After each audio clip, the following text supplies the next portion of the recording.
Bonjour à toutes et à tous, mon nom est François Parlant et aujourd'hui je vous montre comment faire des gammes et des seuils dans Power BI. Je dispose d'une table des ventes avec des dates, des magasins et le chiffre d'affaires, les montants, et je dispose de gammes. En fonction des montants, je veux leur affecter un nom de gamme. Regardons cela de plus près. À partir de 0 €, ce sera la gamme des très petits montants. À partir de 2000, des petits, de 5000, des moyens. Et à partir de 10 000 et au-delà, ce sera très grand. Pour trouver le début de chaque gamme auquel appartient le montant, je vais commencer par filtrer la table des gammes. Pour filtrer, j'utilise la formule filter. Cette formule a besoin d'abord qu'on lui dise quel est le tableau que l'on va filtrer. Ce sera bien sûr le tableau des gammes. Maintenant, je vais lui dire ce que je veux conserver.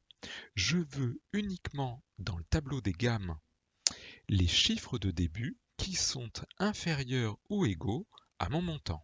Le montant dans les ventes, le voici. J'aurai donc seulement les chiffres inférieurs. Par contre, attention, filter, ça nous donne comme résultat une table qui est filtrée.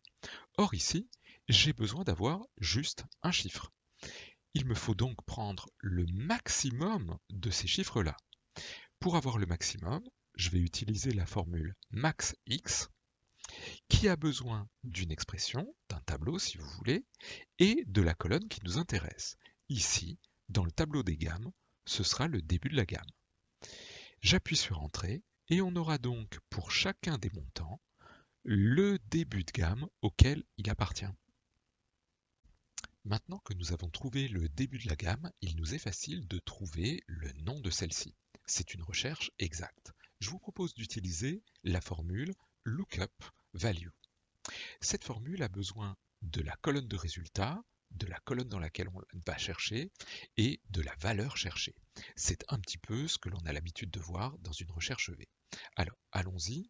Ici, j'ai besoin dans la table des gammes d'avoir le nom de la gamme en retour. C'est ce que je veux avoir comme résultat, point virgule. Ensuite, ce dont j'ai besoin, c'est la colonne dans laquelle je vais chercher quelque chose. Ce sera bien sûr le début de la gamme. Et maintenant, quelle est la valeur que je vais chercher? C'est celle que j'ai ici.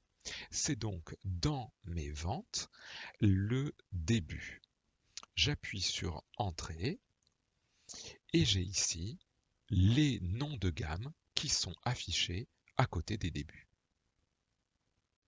Il existe bien sûr d'autres méthodes pour obtenir le même résultat, mais j'espère qu'avec cette présentation, vous aurez l'opportunité d'approfondir les formules DAX. À très bientôt, au revoir.